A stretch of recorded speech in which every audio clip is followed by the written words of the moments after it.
দুনিয়াতে যত অদ্ভুত অদ্ভুত প্রশ্ন সব আপনি মুসা আলাইহিস সালামের মাথা থেকে পাবেন। বিভিন্ন বিষয়ে আল্লাহরে প্রশ্ন করতেন। সাইয়েদনা মুসা আলাইহিস সালাম আল্লাহরে বললেন, আল্লাহ আপনি আমার এমন একটা জিকির শিখাইয়া দেন যে জিকিরটার শব্দ আপনি আর আমি ছাড়া কেউ জানবে না।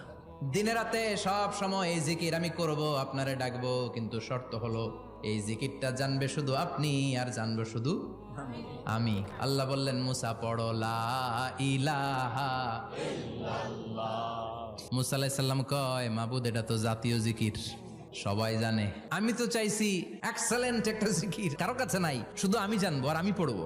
আল্লাহ বললেন, মুসা এই লা ইলাহাকে যদি এক পাল্লায় রেখে দাও, তাম বিশ্ব, সাত আকাশ, সাত জমিনটারে তুলে যদি তুমি আরেক পাল্লায় রেখে দাও, লা রাজাহাত কাফাতু লা ইলাহা ইল্লাল্লাহ, মুহূর্তের মধ্যে লা ইলাহার পাল্লা ভারী হয়ে যাবে।